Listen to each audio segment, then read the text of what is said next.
So what if I told you there's this hidden trap, a trap that's pretty much guaranteed to keep most people stuck exactly where they are right now, all the way to 2026? And look, it has nothing to do with being lazy or not having enough talent. It's all about this silent force called autopilot. Okay, let's dive into what this is and more importantly, how you can escape it. So let me just ask you this, straight up. If you kept all the same routines, the same ways of thinking, all the same little distractions, if nothing changed from this exact moment forward, would you be genuinely proud of the person you'd become in 2 years? It's a tough question, I know, but it really gets to the heart of what we're talking about here. The real danger isn't some huge, dramatic failure that comes out of nowhere. It's the quiet drift. It's those tiny, seemingly harmless choices we make every single day that just add up and up and up until, boom, years have gone by and you realize nothing has really changed. That right there, that's the autopilot trap in action. And here's the crazy part. This kind of autopilot existence, the one that's totally fueled by distraction, it's the default setting for about 90% of people.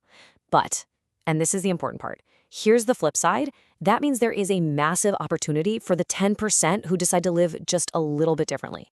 And this quote just illustrates that opportunity perfectly. In a world that is actively training our brains for constant distraction, being able to actually concentrate, to focus deeply, that's not just some nice skill to have anymore. It is, and I mean this quite literally, a superpower. So, how do we unlock this superpower? Well, it all starts with a really crucial paradigm shift. We have to stop trying to rely on motivation and start building intelligent systems in our lives. And this slide just shows the difference so clearly.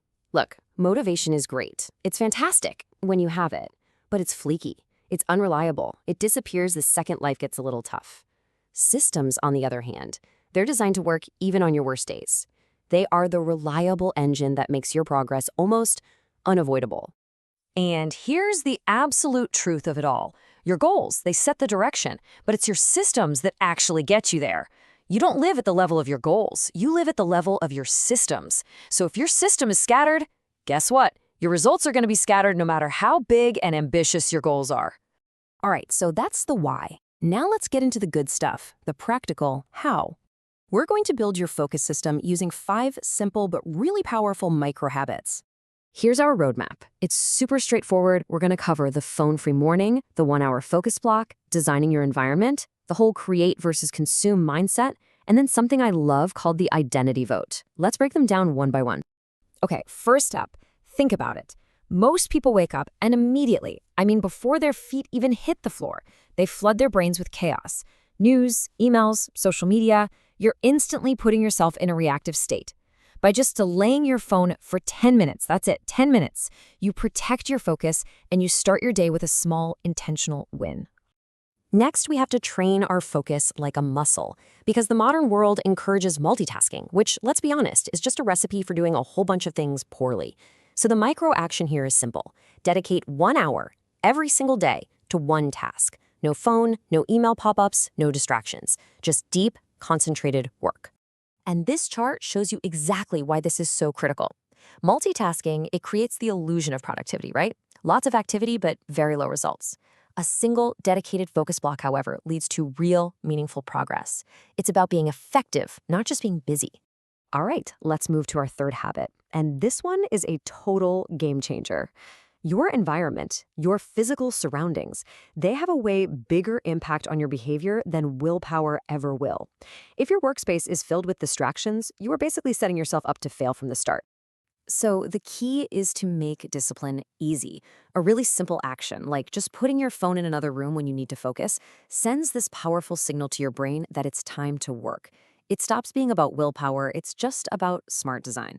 Habit 4 tackles a really modern trap. Consuming content, reading articles, watching videos, listening to podcasts. It feels productive. It really does. But real growth, real progress comes from creation. From writing down your own thoughts, building a project, actually applying what you learn. Creation is what forces clarity. The goal then is to start shifting this balance. For many of us, it starts out like this: 80% passive consumption. We want to consciously move toward a more even split, to actively build and contribute, not just absorb. That, my friends, is where the real transformation happens. And our final habit is maybe the most powerful. It's all about building self-trust. Those big, life-changing breakthroughs are really rare. True confidence, it's built by keeping the tiny little promises you make to yourself, day in and day out. Each one of those small actions is like a vote for the identity you're trying to build. So, what does this actually look like in practice? It's simple. Just do one hard thing every day. Tackle that task you've been putting off. Make that difficult phone call. That little moment of discomfort, that's the signal that you are growing. Okay, we've covered the why, and we've covered the how. Now comes the most important part of this whole thing, your commitment. It all comes down to the very first step you decide to take. And I really want you to never forget this. The future you want isn't built in some single heroic moment.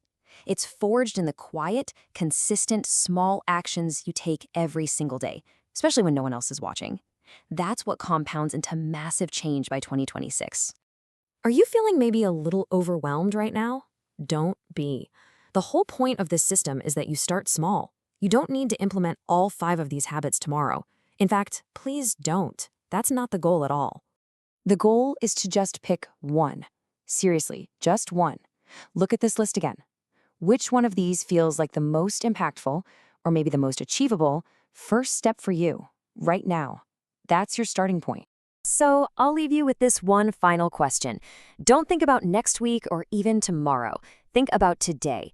Which one habit will you commit to, starting right now, to take yourself off autopilot and start building the future you actually want? Your whole journey starts with that single choice.